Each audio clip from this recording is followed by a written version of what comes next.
Mesdames et messieurs, bonsoir. Merci de nous accueillir chez vous. Voici les titres du journal. Le président de la République regagne Nouakchott après une visite de travail et d'amitié de 2 jours au Sénégal.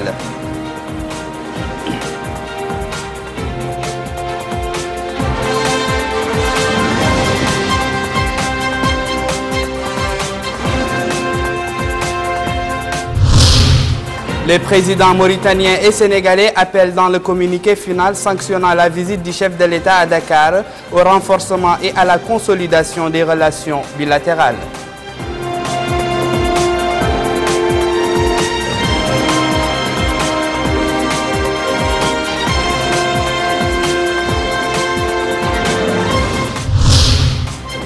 Les pouvoirs publics renforcent les moyens logistiques destinés à dégager les eaux de pluie et à aseptiser celles stagnantes.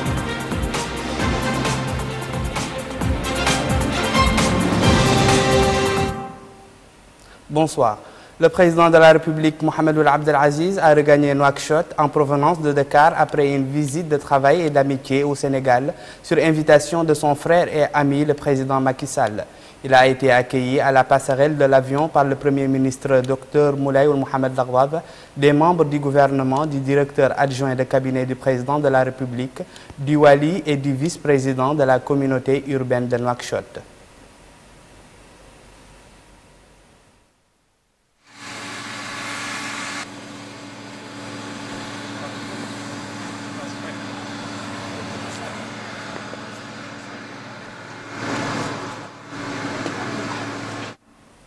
Le chef de l'État a été salué à son départ de Dakar par le président Macky Sall, entouré du Premier ministre Mme Aminata Touré, des membres du gouvernement sénégalais et les représentants de la colonie mauritanienne résidant au Sénégal, ainsi que les membres du corps diplomatique accrédité à Dakar. Le président de la République a écouté en compagnie de son homologue sénégalais les hymnes nationaux des 2 pays et passé en revue des détachements des forces armées sénégalaises venus leur rendre les honneurs.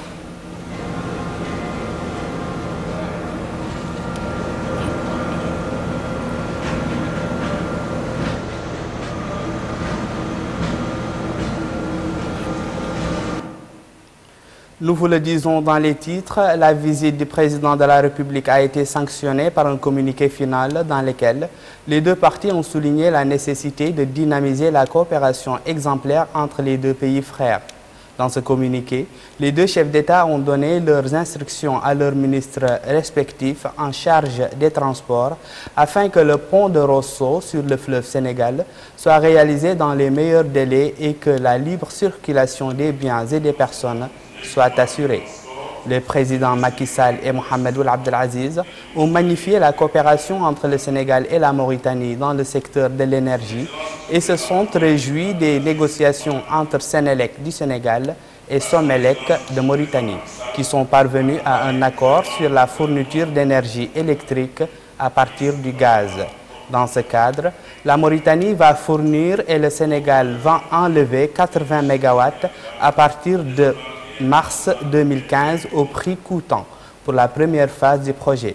Cette puissance pourrait être portée à 120 MW si les conditions techniques d'évacuation de l'énergie le permettent. Concernant la deuxième phase du projet, la Mauritanie va fournir jusqu'à 250 MW au Sénégal au prix coûtant. À cet effet, une ligne d'interconnexion point à point entre Nouakchott et Toubène sera nécessaire. Ce matin, le président de la République, Mohamed Ould Abdel Aziz, s'est rendu dans l'île de Gorée. Accompagné du ministre sénégalais de la Culture, le président de la République a visité les principaux sites d'intérêt de l'île et écouté des explications sur l'histoire de cette dernière qui servait de point de départ pour les Africains victimes d'atteinte à la dignité humaine à destination de l'Amérique et d'Europe. Dans le livre d'or de l'île de Gorée, le président de la République a écrit, je cite, « L'île historique de Gorée constitue un témoin des pratiques odieuses représentées par l'esclavage de l'homme par son frère homme. Elle symbolise aussi un commerce d'êtres humains qui a durement frappé les énergies humaines du continent africain durant des siècles en direction de l'Europe et du continent américain. La communauté internationale, avec ses institutions officielles et non gouvernementales, est appelée aujourd'hui à éradiquer complètement les séquelles de ce phénomène odieux. Autre centre d'intérêt visité par le président de la République à Dakar, la base de la marine sénégalaise située sur le littoral de la ville. Les premiers Européens à prendre possession de l'île de Beauté en 1400.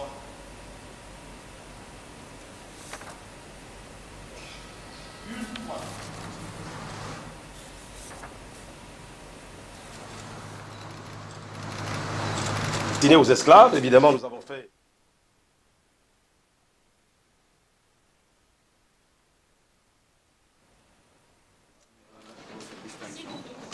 Et la distinction du président de la marque de l'ambassadeur de la cause des esclaves. Allez. Ça, je pense, souvenir dans la chef symbolise aussi la fin de la. Au cours d'un échange d'allocutions à l'occasion du dîner offert par le président sénégalais en l'honneur de son hôte, le président de la République Mohamed Ould Abdel Aziz, le président de la République a loué les relations séculaires existantes entre les deux peuples mauritaniens et sénégalais, mettant en exergue le rôle des cheikhs des confréries et des mahadras dans notre pays et ce, au Sénégal, dans le renforcement de ces relations. Le président de la République a indiqué que notre pays a très tôt pris conscience du danger que représente le terrorisme dans la région du Sahel et y a fait face par ses propres moyens dans une conjoncture internationale dominée par une crise économique internationale aiguë. Il a par ailleurs loué l'accueil chaleureux et l'hospitalité généreuse dont sa délégation et lui-même ont été l'objet, indiquant qu'ils traduisent les relations privilégiées existantes entre les deux pays et leurs deux dirigeants.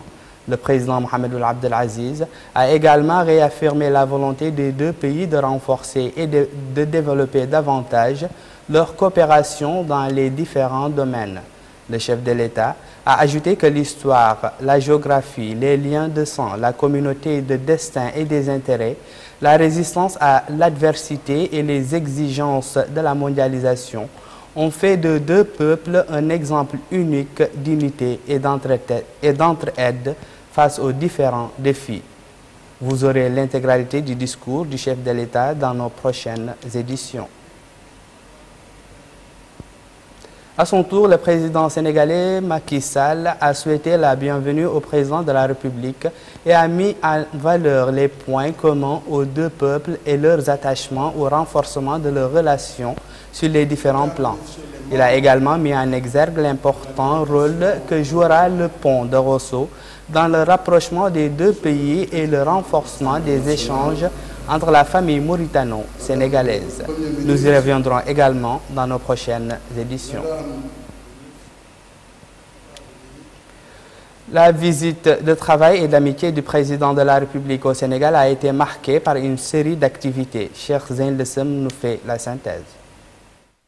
À son arrivée à Dakar, le président de la République, M. Mohamed Ould Abdel Aziz, a été accueilli à la passerelle de son avion par son frère et ami, le président sénégalais Macky Sall. Chaleureuse accolade qui dénote les liens d'amitié qui unissent les deux chefs d'État et les excellentes relations de coopération qui lient les deux pays à travers les siècles. Des relations qui se renforcent aujourd'hui davantage à travers cette visite officielle que vient d'effectuer le président de la République dans la capitale sénégalaise. Une visite au cours de laquelle des accueils officiels et populaires d'envergure ont été réservés au président de la République et à la délégation qui l'accompagne, tant à l'aéroport international Léopold Sédar Senghor qu'au long du trajet du cortège présidentiel vers le palais présidentiel au centre-ville de Dakar.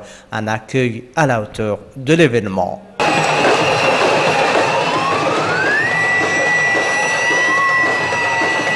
Accompagné d'une importante délégation comprenant plusieurs ministres et de hauts responsables à la présidence de la République, le chef de l'État visait à travers cette visite de booster les relations étroites entre Dakar et Nouakchott. La colonie mauritanienne vivante à Dakar et qui a réservé un accueil particulier au président de la République a loué cette visite qui ne manquera pas, selon les différents intervenants, d'approfondir et de diversifier les relations entre la Mauritanie et le Sénégal.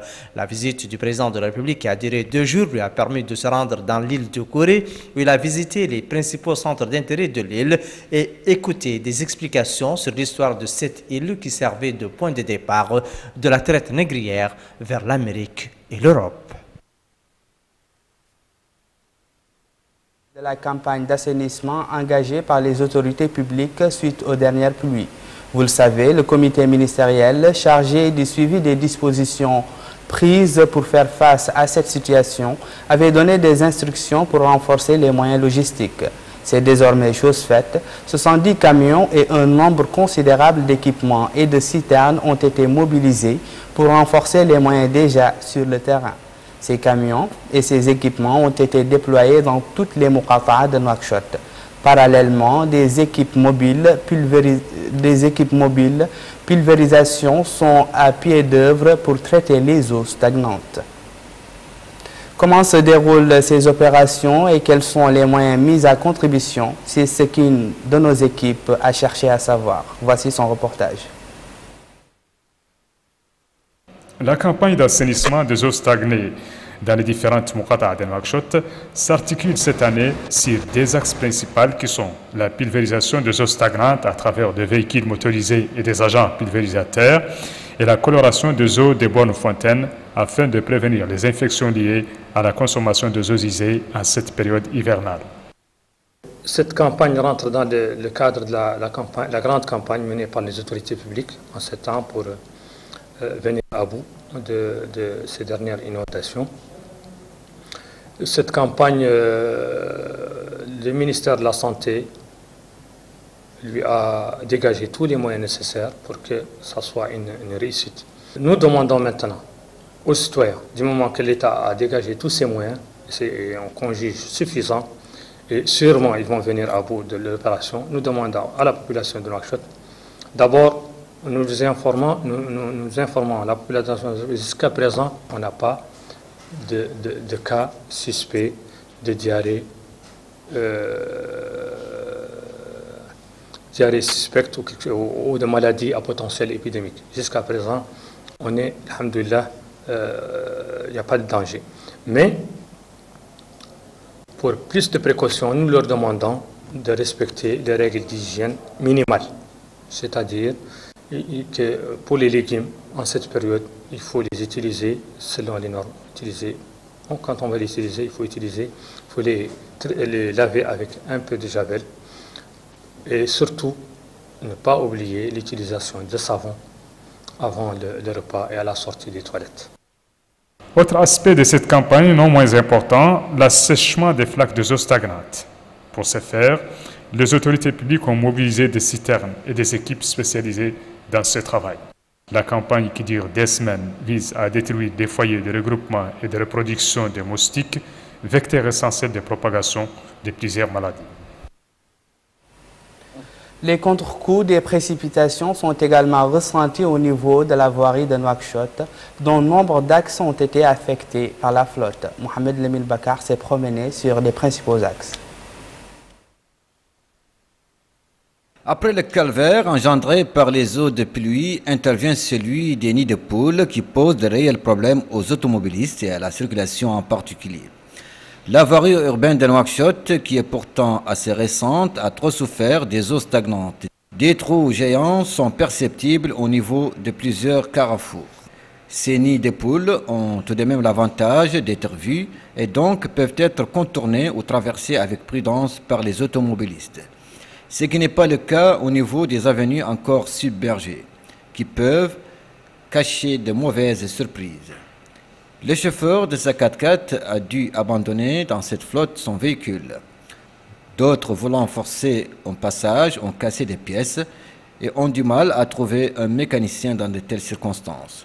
Ce monsieur qui s'est dit chauffeur de taxi a laissé sa voiture sur la chaussée et a du mal à trouver un réparateur. Cet autre citoyen s'est plaint lui pour son commerce. Le goudron, dit-il, qui passe devant ma boutique est submergé.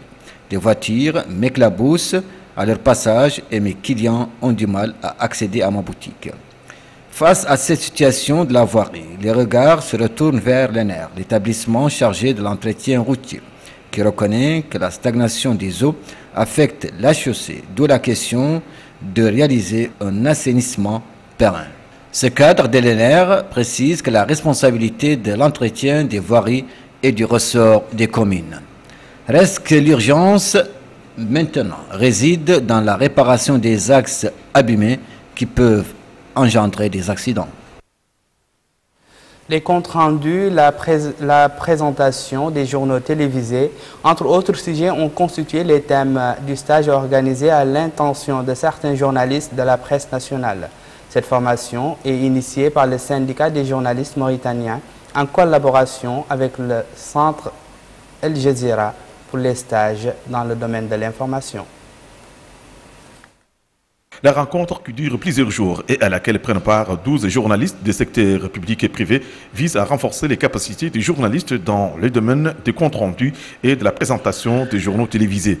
Dans un mot prononcé à l'ouverture des travaux, le directeur de l'audiovisuel au ministère de la Communication et des Relations avec le Parlement, M. Mohamed Yahya Oulhaï, a précisé que la session constitue une occasion pour traiter une problématique essentielle posée avec acuité à la télévision publique et aux stations privées. Une problématique qui concerne notamment la rédaction des comptes rendus télévisés répondant aux critères de professionnalisme, d'objectivité, d'équilibre et de précision. Il a ajouté que la télévision est devenue un facteur important dans la formation de l'opinion publique et une composante dynamique dans l'action sociale, culturelle, économique et politique en raison de l'évolution des technologies de l'information et de la communication. Il a salué l'initiative prise par les organisateurs de la présente session, initiative appréciable destinée à renforcer les capacités de la presse nationale. De son côté, le vice-président du syndicat des journalistes mauritaniens, M. Mohamed Ould Abeid, a indiqué que l'élargissement et la diversité du secteur de l'audiovisuel en Mauritanie exigent désormais des acteurs dans le domaine plus de rigueur dans la collecte et le traitement de l'information avant de la restituer au grand public. Tout le contraire des pratiques actuelles. Les syndicats de journalistes mauritaniens travaillent déjà à la mise en œuvre d'une stratégie de communication tournée vers une véritable professionnalisation des journalistes. Aider les Mauritaniens à se perfectionner et surtout se professionnaliser, c'est le souhait du centre de formation de la chaîne d'information continue qatari El Jazeera. Son représentant, Mohamed Baba Ould Chouara, a réitéré ce vœu ce matin à la faveur de l'ouverture des travaux de la présente rencontre. C'était un reportage de Salem Majbour Salem. Au chapitre des activités politiques, la conférence organisée hier soir par l'UPR et qui rentre dans le domaine de la sensibilisation de ses militants visant à les inciter à s'inscrire sur la liste électorale. La rencontre était par ailleurs l'occasion de passer en revue les acquis enregistrés par la femme mauritanienne.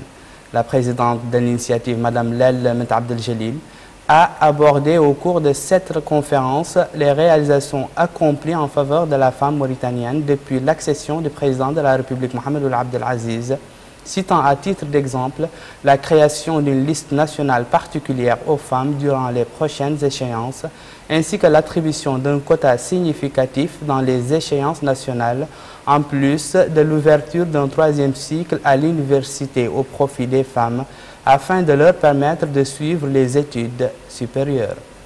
De la politique, nous allons parler de l'artisanat. Le festival de Ain Farba nous en offre l'occasion. Cette manifestation a réservé une place de choix à l'artisanat traditionnel dans lequel la femme joue un rôle primordial.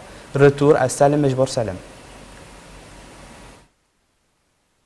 L'artisanat traditionnel mauritanien aura constitué l'un des volets importants des manifestations culturelles et artistiques qui viennent de marquer les premiers festivals de la localité d'Ain Farba. Le génie créateur des artistes s'illustre ainsi à travers ses articles ou objets utilitaires à l'image de ses oreillers nattes conçus à l'aide de paille ou autres matières. Une gamme variée où se croisent styles ou mode de vie des populations nomades de la zone. Une wilaya dont sont issus les artistes à l'origine de telles œuvres. Il ressort de leurs témoignages cette volonté d'inventer, proposer et faire partager leurs créations. Cette exposition traduit en tout cas l'engagement des artisans dans ce qu'il convient d'appeler la dynamique de création et de valorisation de l'artisanat traditionnel mauritanien. Actualité internationale à présent, un raid aérien de l'armée syrienne sur un hôpital de fortune installé dans la province d'Alep, dans le nord de la Syrie, a tué au moins 11 personnes mercredi, selon l'Observatoire syrien des droits de l'homme. Par ailleurs, l'Observatoire a indiqué aujourd'hui qu'au moins 20 civils avaient été tués hier dans la province d'Homs, dans le centre de la Syrie, par des djihadistes, y compris des membres du Front al-Nusra. Compte rendu, Mariam Tilbou. De l'engagement du principe russe et syrien à neutraliser l'armement chimique de Bachar el-Assad, le président américain s'est adressé hier soir depuis la Maison-Blanche à ses compatriotes. Donnant une nouvelle chance à la diplomatie, il a confirmé avoir demandé au Congrès de ne pas voter tout de suite sur une éventuelle frappe contre Damas, tout en maintenant fortement la menace. Laissez-moi clarifier quelque chose. Les militaires américains ne font pas des piqûres d'épingle. Même une frappe limitée enverra à Assad un message qu'aucune autre nation ne peut délivrer. En attendant, j'ai ordonné à nos soldats de maintenir le dispositif actuel pour garder la pression sur Assad et être en position de répondre si la diplomatie échouait. Confié par Vladimir Poutine à prendre une décision responsable, le régime syrien, par la voix du chef de sa diplomatie, toujours à Moscou, a confirmé le relancement à l'arsenal interdit, allant même plus loin. Nous avons l'intention d'adhérer à la Convention sur l'interdiction des armes chimiques. D'accord avec son homologue américain pour maintenir la pression, le président français a réuni ce mercredi un conseil restreint de défense à l'Élysée. Une réunion qui intervient après un premier blocage diplomatique à l'ONU. Moscou a en effet rejeté un projet français de résolution prévoyant un recours à la force contre le régime syrien s'il ne respectait pas ses engagements. Soumise à la double pression américaine et française, la Russie a réagi en élargissant le champ de sa contre-attaque, selon le responsable de la Commission des Affaires étrangères à la Douma. Moscou pourrait, en cas de frappe, livrer de nouveaux missiles perfectionnés S-300 à Téhéran et envisage même de construire un deuxième réacteur nucléaire pour la centrale de Boucher. Vous l'avez rectifié par vous-même, il s'agit du dossier de l'armement chimique syrien. C'était tout pour ce soir, voici le rappel des titres. Le président de la République regagne Nouakchott après une visite de travail et d'amitié de 2 jours au Sénégal.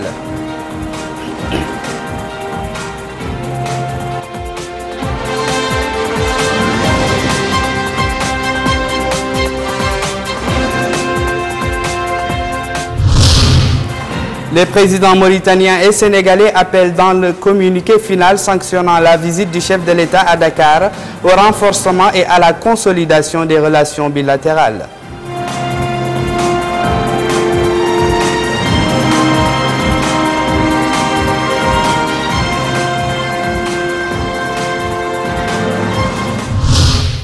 Les pouvoirs publics renforcent les moyens logistiques destinés à dégager les eaux de pluie et à aseptiser celles stagnantes.